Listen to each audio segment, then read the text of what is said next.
शेख रशीद साहब इस वक्त हमारे साथ मौजूद हैं। शेख साहब बहुत शुक्रिया। शेख साहब, दोनों तरफ से ऐसा लग रहा है कि स्ट्रैटेजी बदल रही है, मगर नवाज शरीफ ने इदारों से बात करने से अपनी पार्टी को मना कर दिया, वजीर आजम ने कह दिया कि जो पहले मुलाकातें हुई वो गलत थी, और वजीर आजम ने यह भी कह दिया इनसे बात नहीं करनी। तो कोई दरमियान में है जो ब्रिज का किरदार अदा करे, मामला खराब होते जा रहे हैं। आप इस मामले को कैसे देख रहे हैं? देखें, डायलॉग के दरवाजे तो बंद नहीं होते। इमरान खान ने कहा कि मुशावरत हो सकती है लेकिन नैब के केसेस में और करप्शन पे नहीं होगी। लेकिन एज ए पॉलिटिकल वर्कर ये ना हो खानजादा साहब आपके प्रोग्राम के बाद लोग कह दें जी कि उसने तो बिफोर टाइम कह दिया था। एज ए पॉलिटिकल वर्कर समझता हूँ कि बात बढ़ गई है। पंजाबी में कहते हैं ना, गल वध गई है। सो बात अब बढ़ गई है, अब ये डायलॉग से आगे चली गई है और डायलॉग से भी काफ़ी आगे चल गई है। जो एक ब्रिज का किरदार अदा करने का वक्त था वो भी ख़त्म हो चुका है। सो मैं जो 30-31 दिसंबर से 20 फरवरी देता था, मैं नवंबर को ही अहम करार देता हूँ और 20 फरवरी की बजाय 20 जनवरी पे आ जाता हूँ कि ये हालात जो हैं ये इस तरह अब नहीं चल सकते, इसने किसी तरफ ज़रूर लगना है। यानी हालात हुकूमत के खिलाफ भी जा सकते हैं? हुकूमत के खिलाफ क्या लगेंगे? हुकूमत क्या कर रही है? मैं खानजादा साहब नवाज शरीफ की दोनों तकरीरों के बाद नून लीग की सियासत से मायूस हो चुका हूं और अब नून लीग में मरियम को वो सामने ले आया है और मरियम और नवाज शरीफ का बयाना, ये मुस्लिम लीग का बयानिया जो है ये कबूल नहीं होगा किसी कीमत पे भी, चाहे नतीजा कुछ भी ना निकल आए। मैं कुछ भी का भी कहता हूं, चाहे नतीजा कुछ भी क्यों ना निकल आए। सर, मगर ये रुकेंगे कैसे? नवाज शरीफ साहब को तो इस सिचुएशन में ले गए आप कि उनके पास खोने को कुछ है नहीं, वजीर आजम वो बन नहीं सकते, वापस आएंगे तो जेल में जाएंगे। मरियम नवाज साहिबा जेल में जा चुकी हैं, वो कह रही दोबारा डाल दें, शायद खान अब्बासी साहब कह रहे हैं डाल दें, हसन इकबाल, राना सना सब जेल हो आए हैं, ख्वाजा साद रफीक भी। तो उनके पास खोने को कुछ नहीं है, हुकूमत के पास खोने को हुकूमत है। ये सारे लोग वही बातें कर रहे हैं जो नैब के केसों में मतलूब हैं। किसी MNA का बयान नहीं, अगर आपने सुना होगा, उनकी MNAs की मीटिंग हुई, उसमें लोगों की तादाद जो काफ़ी नहीं थी, 28 या लोग कहते हैं 30 तादाद थी। देखिए, मैं हालात को, जब मेरे जैसा आदमी ये कह रहा है कि हालात ख़राबी की तरफ जा रहे हैं, तो कौम को समझ लेना चाहिए कि इनके साथ ख़राबी हो सकती है, क्योंकि जो इस मुल्क को बचाने के इरादे हैं, जो इस मुल्क के दुश्मनों की सोच है, जो इस मुल्क को तबाह करने वाले लोगों की सोच है, जो इस मुल्क को इकनॉमिकली डिज़ास्टर की तरफ ले जाने वाली सोच है, जो इस मुल्क को पाकिस्तान के अंदर से इंतशार फैलाने वाली सोच है, उस सोच के दाई हैं नवाज शरीफ साहब और मरियम साहबा। ये बात आगे अब नहीं चल सकती। मैं नहीं देखता जी, मैं पता नहीं जिंदा रहूं ना रहूं, मेरी एक उम्र है, मैं काफ़ी सारे बहरानों से गुजरे हुए। आज जिस बहरान को नवाज शरीफ ने कॉल किया है, सोच समझ के किया है, वो बिजनेसमैन है, उसके पीछे कोई मुल्क दुश्मन फोर्सेस हैं जो इस मुल्क को अंदर से ख़राब करना चाहती हैं। इंटरनेशनल प्रेशर्स हैं, इंटरनेशनल प्रेशर्स के मुकाबले में जब अंदर से इंतशार पैदा करने की कोशिश है, इसको कुचल दिया जाएगा। मतलब ये सियासतदान है, आप खुद सियासतदान है, सियासतदानों को सियासी तौर पर नहीं इंगेज करना चाहिए। जब से पाकिस्तान बना है ये हुब्बुल वतनी पर सवाल उठ रहे हैं, मोहतरमा फातिमा जिन्ना की भी हुब्बुल वतनी पर सवाल उठा दिया गया।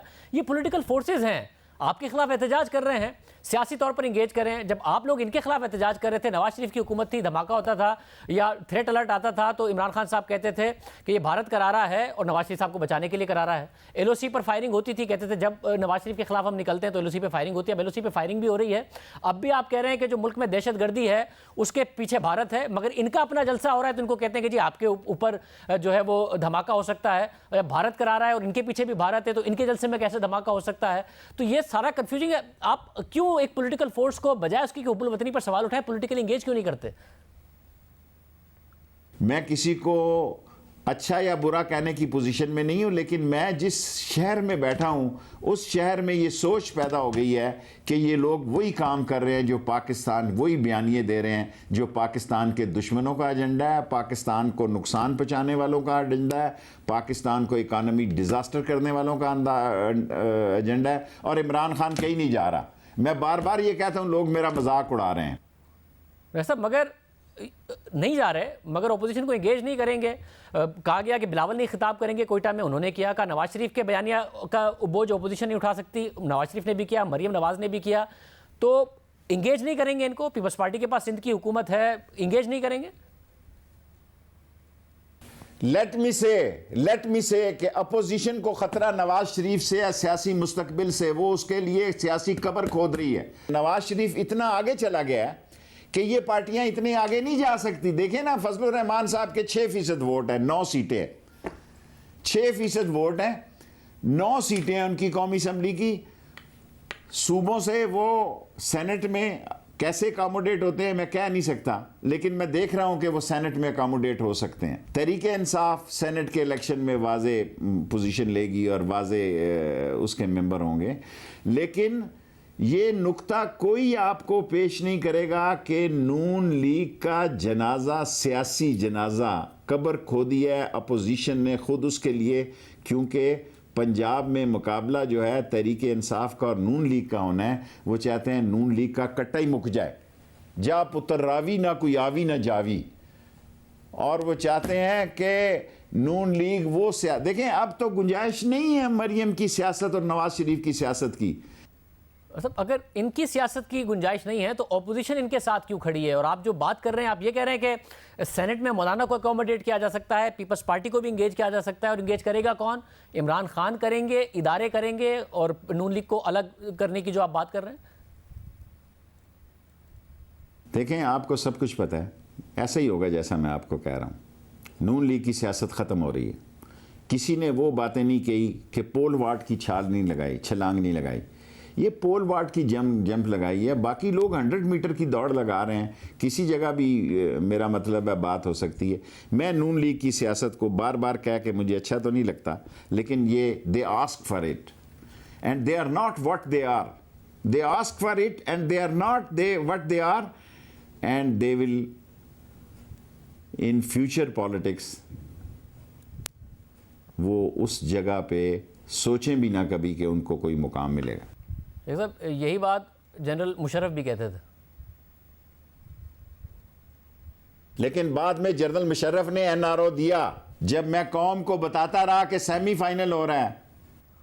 मतलब ये मुझे याद है आप बताया करते थे उस वक्त जो टीवी पे कवरेज होती थी, मगर कोई डिक्टेटर एनआरओ हमदर्दी में और प्यार में तो नहीं देता ना, इसलिए देता है कि दूसरी पॉलिटिकल फोर्स की एक सपोर्ट मौजूद होती है, और एनआरओ उन्हें नहीं दे रहा होता, अपने आप को भी दे रहा होता है, अपना भी रास्ता बना रहा होता है ना डिक्टेटर। देखें, गुजारिश ये है कि हर आदमी इस मुल्क में, सियासत एक ऐसी खारिश की बीमारी है, बड़ी जल्दी इससे जान नहीं छुटती। और ये एनआरओ उनका ख्याल था कि मैं बेनज़ीर को हैंडल कर लूँगा और मैं सारे मसले ठीक कर लूँगा, लेकिन वो ऐसा नहीं कर सके मुशर्रफ साहब। और इमरान खान ने नवाज़ शरीफ के और बेनज़ीर की सियासत के मुशर्रफ की हैंडलिंग में एनआरओ से सबक सीखा है। जो लोग इमरान खान को सादा आदमी समझते हैं, वो ख़ुद बहुत बड़े सादा हैं। इमरान खान भी बाज़ ताश छाती के साथ लगा के खेलता है। उसको ये बात समझ आ गई है कि इनसे मुज़ाकरात करना अपने लिए मसाइल पैदा करना है। इनके देखें, जो जितना बड़ा स्टैंड ले लिया है, जो कुछ ये कह रहे हैं, उसके बाद तो मुज़ाकरात की क्या गुंजाइश है? मुज़ाकरात फजलुर रहमान से हो सकते हैं, पीपल्स पार्टी से हो सकते हैं, ANP से हो सकते हैं। मैं नहीं समझता कि नून लीग से मुज़ाकरात की कोई गुंजाइश है। उन्होंने अपना सफ़ा खुद फाड़ दिया है। अगर सफ़ा फाड़ दिया है तो ये बात जो नून लीग के अंदर MNAs और MPs हैं जिन्हें आइंदा दोबारा इलेक्शन लड़ना है, उन्हें क्यों नहीं नजर आ रही? 1 साल पहले, 1.5 साल पहले जितने लोग नाराज थे उस्मान बुज़दार से मिलते थे, वही मिल रहे हैं। वो लोग क्यों नहीं छोड़ देते इस वक्त नवाज शरीफ को और नून लीग को? सर जी, मैंने 12-8 बंदों से मंजूर वोटों को 2 दफ़ा हुकूमत बनाते देखा है। ये सारा मैरियट होटल जो उस वक्त PC होता था, फुली लोडेड होता था।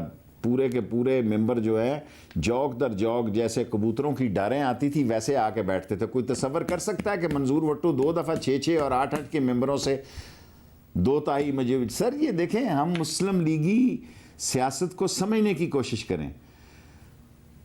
MNAs जो हैं वो एक दफ़ा आने के बाद अगली दफ़ा की बात सोचते हैं, और बाद सियासतदान और सियासी वर्कर, सियासतदान नहीं कहता, सियासी वर्कर एक फ्री साइज नायलन की जराब होती है, हर साइज़ में फ़िट हो जाते हैं और उनको जिस साइज़ में डाला जाए उस साइज़ में आ जाते हैं। मैं दुनिया में ऐसी मिसाल नहीं देखता कि 6 आदमियों की या 12 या 8 वोटों से मंजूर भुट्टो ने 2 दफ़ा हुकूमत बनाई। ये यहाँ हुआ मेरे शहर में, और डारों की डार आए, रजामंदी से आए, कोई उनको लेकर नहीं आया। सो अभी सियासत शुरू हुई है। आई मस्ट से कि सियासत जो है 1 नवंबर से शुरू होगी और 20 फरवरी तक फाइनल हो जाएगी। वैसे मैंने डेट कम कर दी है, 20 जनवरी कर दी। तो शेख साहब, ये जो एहसन इकबाल साहब, ख्वाजा आसिफ और राना तनवीर की नैब की तहवील में होते हुए शहबाज शरीफ साहब से मुलाकात हुई है, इसका क्या अहवाल है आपके पास, आपको जो खबर हमने बताई? हाँ, मेरा ख्याल है कि आपकी खबर दुरुस्त है, लेकिन मुझे खबर है, लेकिन मैं इस पर डिस्कस नहीं करना चाहता। मेरे पास खबर है, ये मेरे पास और भी खबर हैं 1-2, लेकिन मैं ऐसे मसाइल नहीं पैदा करना चाहता। मैं कहता हूँ कि बात नज़दीक ही ख़त्म हो जाए तो बेहतर है, दूर गई तो बड़ा कहराम सियासी पैदा हो जाएगा। मगर अगर नून लीग की सियासत ख़त्म हो गई है तो फिर ख्वाजा आसिफ, एहसन इकबाल, राना तनवीर के ज़रिए शहबाज शरीफ को पैगाम क्यों भेजा जा रहा है? ये तो आप फैसला करें और लोग फैसला करें।